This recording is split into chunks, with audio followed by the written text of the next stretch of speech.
key points for Dubois to remain IBF World Heavyweight Champion and to continue the success he's had in his career. Daniel Dubois, if you remember rightly, when he got beat by Joe Joyce, he was kind of left out there. I remember rightly, he got beat by... I expected Joe Joyce's jab to be the key in the fight and to beat Daniel Dubois, who I thought at the time was still relatively young and immature. And that's something that I felt that when he came in against Joe Joyce, it wasn't the right time for him to fight Joe Joyce. But I felt it was a fight he was put into, but I didn't think it was the right time for Daniel Dubois. I didn't think he had significant development. I thought he was still quite young. I won't say babyish, but not as mature as certainly he is now. And that was something that was overlooked by Hrgovic and definitely overlooked by Anthony Joshua, the growth and development. And I always said, when Daniel Dubois got beat by Joe Joyce, I said, the best trainer for Daniel Dubois would be Don Charles. Because what I felt Daniel Dubois needed was a father-type figure. Not his father, obviously his father is still his father, he's still significant in his life and a prominent part and a key part of Daniel's life. But in terms of the boxing world, he needed that sort of father figure, that sort of mentor, that sort of the guy that could put his arm around him and build a connection with him outside of boxing. One who would be like a mentor, like a Mr. Miyagi almost.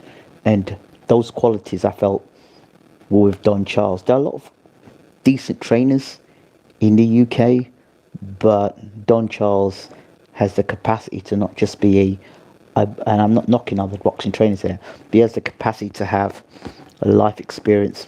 He has the capacity to have mentorship and ability to guide. And he's a student of the game. And he will stop at nothing for success for him and his team. That's something I've seen firsthand from Don Charles. Although I don't personally talk to Don Charles anymore, that does not take away what the man brings as a trainer and just being totally professional. What he brings and offers fighters is almost like a Virgil Hunter in that sense. And he basically did a Virgil Hunter job with Daniel Dubois, which is bring him in, resurrect his career, and bring out the tools that were, as far as I was concerned, missing in Daniel Dubois. And we've seen the success of that since.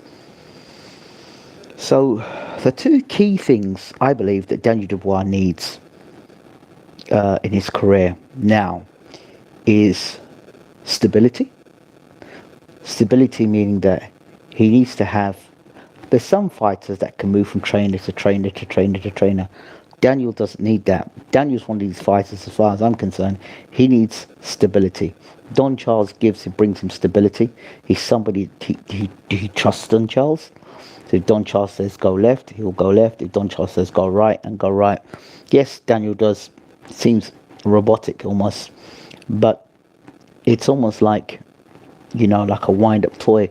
Don Charles will wind the toy up, and then the toy will just go. And that dynamic was almost like the toy master with the toy. I hate to use that comparison, but that is the best way to do it. You need the toy master to wind up the toy and just let it go. Do you understand? Put the Duracell batteries in the bunny and let it go. It's like that. Or the bow and arrow. You pull the bow back and let the arrow go. That is Don Charles and Daniel Dubois. And that, as far as I see it, is the perfect combination in boxing for Daniel Dubois. Yeah, you may have some trainers that may make him maybe a little bit slicker and a little bit more defensive, or a little bit this and a little bit that, or may have, and may, you can have some glitter on top of it and say, I'll take him to Freddie Roach, or I'll take him to Teddy Atlas, or take him to... Forget all that. What Don Charles has done with Daniel Dubois is going to squeeze out every inch of potential and talent and ability and punching power and grit and determination and the ability to stick to a game plan is what you're going to get with Dubois. And he can only get better in that situation. There are a lot of people out there that don't know understand coaching and don't understand consistency. You see, when you've got a fighter or an athlete that is changing from trainer to trainer to trainer, it takes time for you to understand the ideology or where the trainer wants you to get to or where the coach wants you to get to. And the coach usually has a 3, 4, 5 year plan as to what he eventually wants you to be. You know, you may be A, and then the trainer may want you to be E, or he might you to F, or may want you to be G. You might want to, if you start at A with him, say, okay, I see a potential A, and like in 2 years I expect you to be F, and in 3 years I expect you to be G. G is going to be your ultimate. So every year you can add onto add and add and add. So you look the fighter from here to world champion. Do you understand? British, Commonwealth, European world champion. We're not at that stage with Dubois. We're now at the stage where Dubois has had a world title, lost a world title, and won a world title. Do you understand?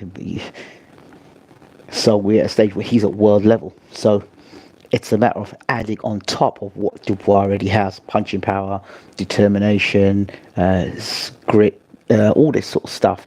You know, a fierce determination. Just you're stubborn. I'm coming forward. I'm coming forward. I'm coming forward. And that's Daniel Dubois. I'm coming forward. I'm coming to get you, and I'm going to land anything I can to get you out there by any means necessary. And he's taken that Don Charles sort of grit, determination. Let's have it.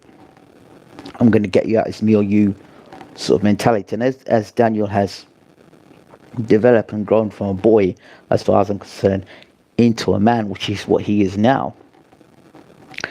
And I believe that's happened for him. The development inside and outside of the ring, Daniel has developed. So I'm not overstating Daniel's development growth. It's pretty much understated the work that Don Charles has done with Daniel Dubois. And anybody who thinks that any trainer to come in and can just do that to Daniel Dubois, forget it. Because not every trainer, some trainers are just padding personal. I've watched him working with Chisora. I watched him working with Chisora for 2 fights, one with the David Haye fight and one with the Tyson Fury fight. He lost those 3 fights, and even the Klitschko fight as well. Chisora lost those fights against 3 quality fighters. I still saw how meticulous Don Charles was with Derek Chisora. Do you understand? Remember, Derek had won, I think, British, Commonwealth and European, and he was European champion at one point as well. He was European champion, so he did well with Derek Chisora, and now he's Daniel Dubois added to that stable. So stability. So they have to keep Daniel Dubois with Don Charles. There were murmurings that Don Charles out, there were other trainers were coming in and stuff. That's nonsensical, absolutely nonsensical. And it's only somebody who doesn't understand boxing or understand the evolution of a fighter or the evolution of an athlete, of how, because you think when Don came in, it was the Usyk fight. So that was, for me, a fight who Dubois was going to lose against. You could see the input of Don even in that fight, and of course Uncle Bashir was around as well. You could see the input there, and the way Dubois came out and fought Usyk and gave Usyk a lot of problems. You could see Don Charles's input right there. So for me, stability is key. So Don Charles had stability, 2 things: stability and Don Charles being with Daniel Dubois. Those are the 2 things that I believe will keep Daniel Dubois as IBF World Heavyweight Champion. Tamper with that there, and you're tampering with your success. And only somebody foolish would tamper with that success, because that works. Don Charles winds up Daniel Dubois. I mean, it's not as simple as that. Winds up meaning gets him into training camp, gets him focused, gets him ready, game plan, so on and so forth, and then lets Daniel Dubois go out and perform. Great. Great. I think that works. Now, in terms of how long Daniel Dubois can be a world champion, that's a different conversation altogether. Because I think that style that Daniel Dubois has got, I don't see him changing it too much in his career, to be honest. I think that is Daniel Dubois. He may throw more punches, he may throw less punches, but he's basically going to still come straight at you. You know, I'll never see Daniel Dubois be a guy sort of like box off the back foot, educated. I can't really see that. I see him very much. He may do that, but his bread and butter is get forward, throw punches, swarm you, land big shots, and get you out there, overwhelm you, you know, with heavy punches and just constantly coming at you. And that will be good against guys that are pretty flat-footed and haven't got much movement, i.e. guys like Joshua, who can't fight well off the back foot, Hrgović, who again, when pushed onto the back foot, doesn't fight very well. And I did say this about Hrgović. I thought that Hrgović was a lot of hype. I told people that a long time ago. I said Daniel's going to back this guy up, and I've said that Daniel Dubois will fight exactly the same way as Hrgović against Joshua, because Joshua's another guy. When you put pressure on him, he cannot fight off the back foot. People argue and say, Joshua can fight off the back foot. Joshua can do this. Well, he can't.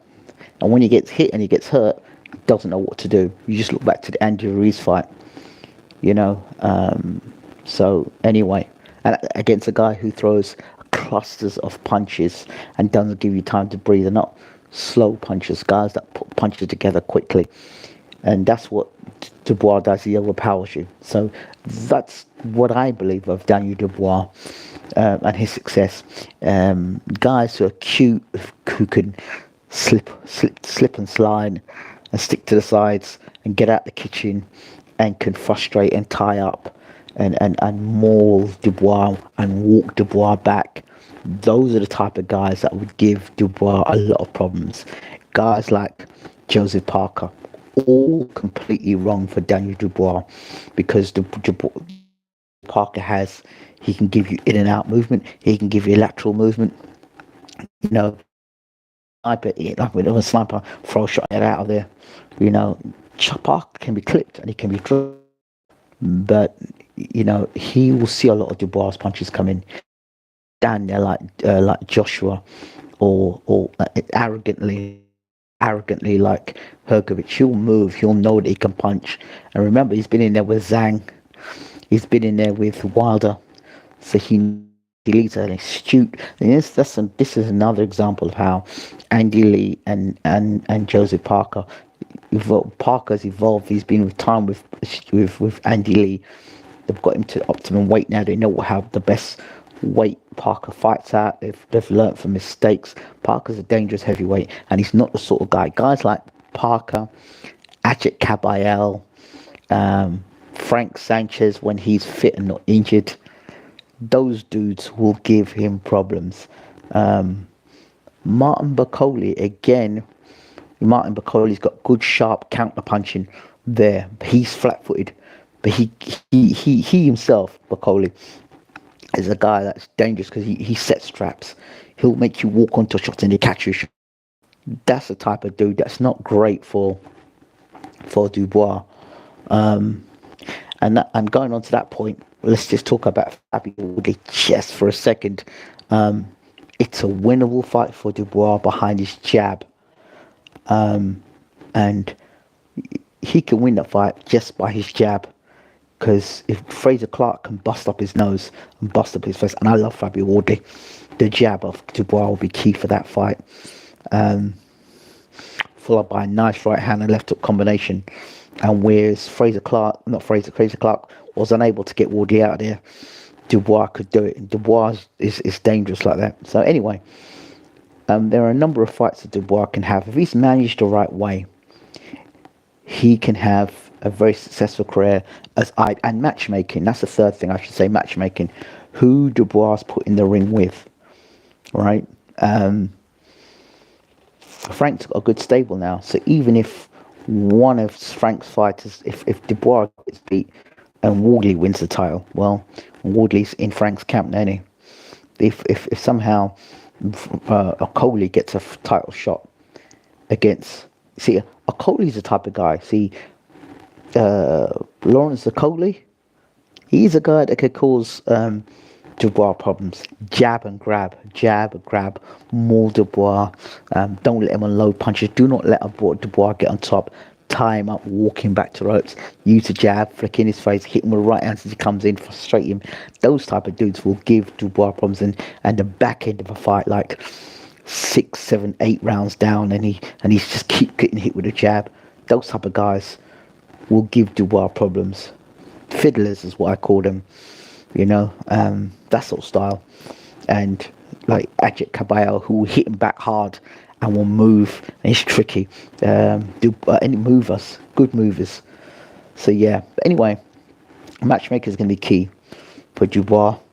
Yeah, those are the 3 keys I believe are for matchmaking: stability, and stability. And Don Charles more wants to want the same thing. Same team, same trainer, and just stick with what he knows. And, you know, there are fights that he may come in as the underdog with that style. But because he knows himself very well, a lot of fighters don't know themselves very well. And when it comes down to it, Dubois will be able to overrun them just based on sheer determination. So he might not be the best fighter in the world, but the determination and the preparation is what may get him over the edge. Don't be surprised. So, okay, those are my thoughts on Daniel Dubois. Let me know what you think in the comment section. Do you think that Daniel Dubois should leave Don Charles and go to another trainer? Or do you think that success is key and stability is what Daniel Dubois does and is best for him? Again, let me know your thoughts in the comment section. This has been BWTM Sports Gaming. Please leave your comments in the comment section, because I know you can't comment on these videos. Leave your comments in the comment section, and I'll be back with another one soon. Take care.